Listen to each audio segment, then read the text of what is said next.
tardes. Yo quisiera utilizar un PowerPoint para tener unas imágenes, más bien porque la Amazonía es una región muy distinta. Muchos de ustedes me imagino que no estén familiares con la región. Es un poco del universo donde trabajamos nosotros, pequeñas comunidades en un océano de bosques. El próximo que no funciona es una imagen del flujo de humedad en Sudamérica, en el planeta como un todo. En realidad la Amazonía tiene un papel muy importante, que es el papel de una fuente de agua. Lo que ustedes pueden ver ahí es en blanco, son vapor de agua, en el naranja son tormentas. Si uno mira acá donde estamos nosotros en Europa, uno puede ver que la humedad circula en todo el planeta, y si miramos hacia Buenos Aires, por ejemplo, en Sudamérica, que está en la parte derecha de esta animación, que está ahí hora a hora, día a día y mes a mes, uno puede ver que la humedad que viene de la Amazonía llega hasta ahí, hasta el sur de América del Sur, y tiene un papel muy importante, por tanto, para el régimen hidrológico de toda Sudamérica. Cuando pensamos en el desarrollo sostenible de Sudamérica, tenemos que considerar el papel importantísimo del bosque amazónico para esto, y no solo para esta parte, pero también con un impacto global. De una manera muy sencilla, esto es lo que ocurre.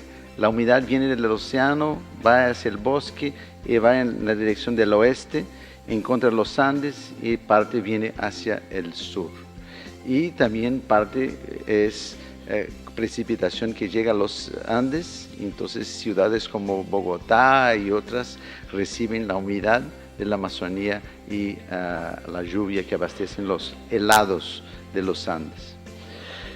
Entonces uno puede mirar a la Amazonía como si fuera una grande bomba, ¿no? Una grande productora de agua para toda Sudamérica. Por otro lado, es una región muy pobre. Este es el mapa de la pobreza de Brasil, el mapa oficial del IBGE, que es el órgano oficial. Cuanto más oscuro, más es el nivel de pobreza. Entonces uno puede ver que la parte norte hacia el oeste es la parte más pobre, además que el nordeste de Brasil. Y es una región donde hay un fenómeno muy interesante. Las comunidades de esta región amazónica son abandonadas por políticas públicas por dos razones: porque el costo de las políticas públicas es más alto y los votos son menos. Entonces los políticos locales no hacen escuelas, hacen muy poca salud, y entonces hay un fenómeno increíble que es la urbanización. Más del 80% de la población de la Amazonía es urbana. En Brasil, estoy hablando de Brasil, y Brasil no es toda la Amazonía, es un 60%, parte está en Colombia, donde nuestros hermanos van a hablar.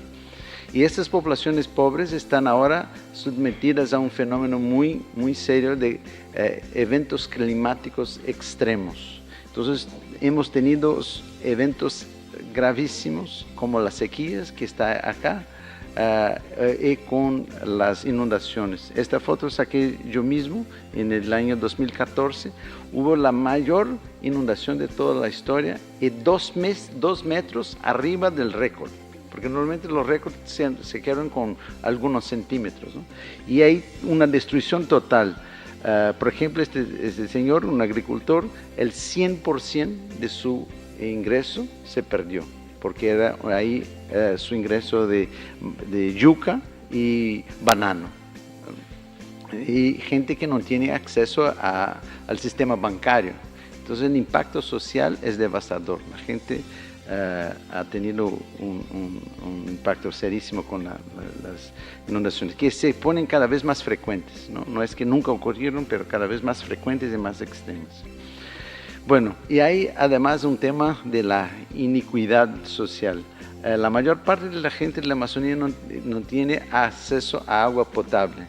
Por ejemplo, las escuelas, el 75% de las escuelas públicas no tiene agua potable.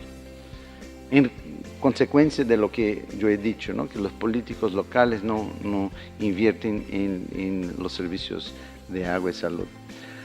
La Amazonía tiene distintas geografías, muchas veces se habla de la Amazonía como si fuera una cosa sola, pero acá es la cuenca amazónica, que involucra 6 países en 9 estados brasileños. Son los ríos que van hacia la Amazonía.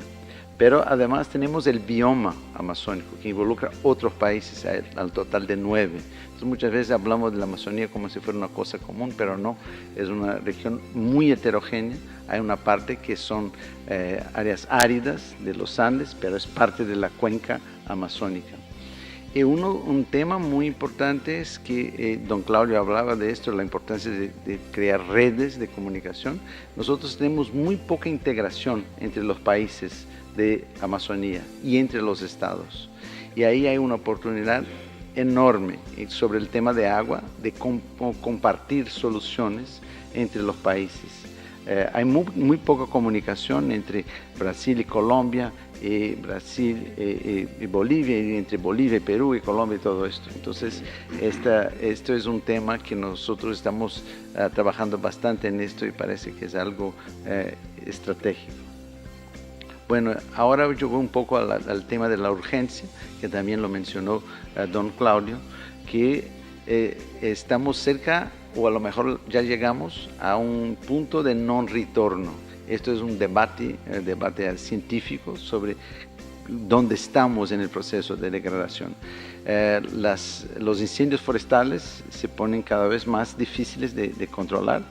Y esto es una contribución importante para el gas invernadero, como un promedio entre 12 y 20% en nivel global, la tala del bosque, el cambio del uso del suelo contribuye para los cambios climáticos. Y ahí tienen también los bosques de África y del sureste asiático en esta estadística. Y esto tiene implicaciones para todo, ¿no?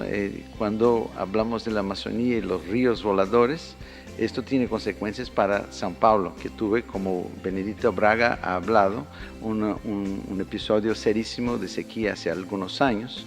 Y la explicación para esto es que hubo una zona de alta presión en el centro de Brasil que limitó la llegada de la humedad de la Amazonía al sur del continente. Y con esto tuvieron los problemas que se divulgó ampliamente. Y esto es serio no solo para São Paulo. El 70% de las ciudades brasileñas dependen de los ríos para el abastecimiento de agua. Y entonces cuando hay cambios en precipitación, entonces la mayor parte de las ciudades tiene problemas para recoger el agua. Bueno, ¿qué necesitamos cambiar en la Amazonía? Esto es motivo para una charla muy larga, pero un resumen es decir que tenemos que hacer un cambio profundo en el paradigma del desarrollo. El desarrollo que tenemos en la Amazonía es basado en la idea que tenemos que sacar el bosque, porque el bosque es malo, y poner algo útil, que es agricultura. Esto es lo que ha pasado en el estado de São Paulo, por ejemplo, donde se sacó todo el bosque para poner la agricultura de café y de caña de azúcar y otras cosas. Y esto es parte del paradigma de las políticas públicas que se ha empujado en la Amazonía. La Amazonía es vista en Brasil y yo creo que se puede decir también en Colombia y en los otros países amazónicos. La región es vista como si fuera un patio detrás. Decimos nosotros un almoxarifado, un stockroom en inglés, para las demandas del centro del país. Así que si Brasil necesita energía, bueno, va a la Amazonía y saca la energía. Y no mira a la gente que está ahí. Y así, esto es necesario cambiar radicalmente. Ahí empiezo a hablar un poquito hacia el final para decir un poco de soluciones. Tenemos un problema del agua serísimo en la Amazonía. Menos del 10% del esgotamiento sanitario tiene tratamiento, menos del 10%. Entonces no es que ahí haya mucha agua y la agua esté linda, ¿no? En Manaus, por ejemplo, que es una gran ciudad, la casi totalidad de los pequeños ríos están poluidísimos. El mismo está en Belém, ¿no? Que es una otra gran ciudad brasileña. Entonces tenemos un problema serísimo en esto. Y tenemos el problema de la baja eficiencia de políticas públicas en el tema de saneamiento. Costos muy altos y resultados muy pobres. Y esto acá es una iniciativa muy interesante, popular, una iniciativa de trabajo voluntario de la gente del mismo, es como si fuera una favela de Manaus, para mejorar el ambiente y hacer saneamiento de una manera participativa. Y hay ejemplos muy interesantes en otras partes del mundo en esto, como en Tailandia y tal. Entonces estamos con unos grupos muy interesantes de la sociedad civil trabajando en esto. Y el otro tema es invertir en educación, que se ha hablado antes. Es aquí un ejemplo de la fundación donde trabajo yo. Hicimos como 9 pequeñas universidades en el medio del bosque, se llamamos de núcleos de conservación, que son ahí en distintas localidades, que es llevar la educación a la gente, pero sobre cómo manejar el bosque, cómo resolver los problemas que están ahí, e invertir en la formación del capital social de los jóvenes que van normalmente hacia las ciudades. Hay un problema serísimo en la Amazonía que es el éxodo de los jóvenes.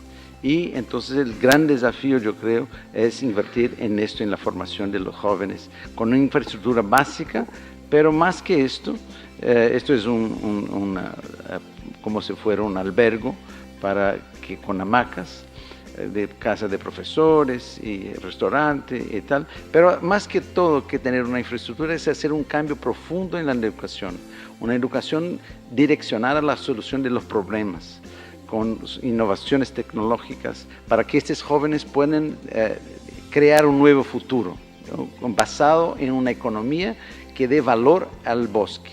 Nuestro eslogan es: el bosque tiene que tener más valor en pie que talado, porque la gente no es burra, no sé, la gente no es estúpida. Si la gente ve el bosque es una fuente de ingreso, de riqueza, la gente no va a talar el bosque.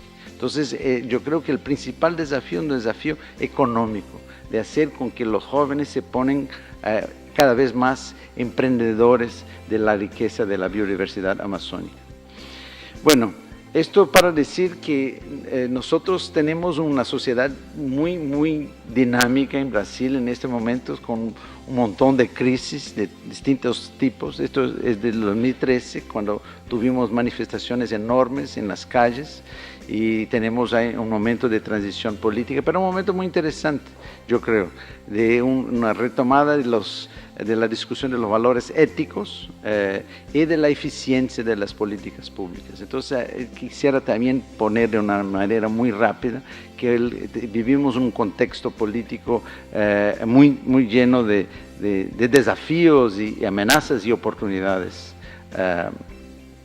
Y acá yo quisiera concluir acá con una imagen de la encíclica Laudato Si que hicimos. Ahí estaba don Claudio en otro momento, don Marcelo, y hicimos un contacto directo con la realidad amazónica. Ahí no está don Marcelo acá en ese momento, pero ahí estaba don Marcelo, ahí conociendo un poco sí, en agua.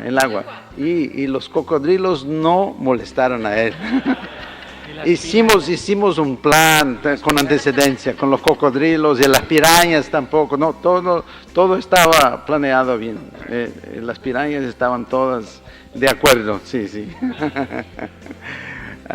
Bueno, y en homenaje a Luis, los hermanos argentinos, yo quiero concluir con Mafalda. En el primer cartoon a la izquierda, Mafalda mira hacia el globo, ¿no? Y en el segundo da como una tapa así, dice: bueno, no te preocupes, porque en este exacto momento hay millares de personas estudiando todos sus problemas: superpopulación, hambre, polución, racismo, armamentismo, violencia, todos. Y entonces en el tercer cuadro se sale así como si estuviera contenta, y en el último mira y piensa: bueno, ya lo sé, hay más problemólogos que solucionólogos, pero ¿qué habemos de hacer? Y yo creo que esto es muy importante. Tenemos que hacer un énfasis en desarrollar soluciones. Yo quiero decir que hay un montón de iniciativas muy interesantes, especialmente de la sociedad civil. Yo creo que la sociedad civil amazónica es muy dinámica y tenemos que pensar en nuevos modelos de gobernanza donde la sociedad civil tiene un rol, un papel más importante que hasta entonces. Muchas gracias.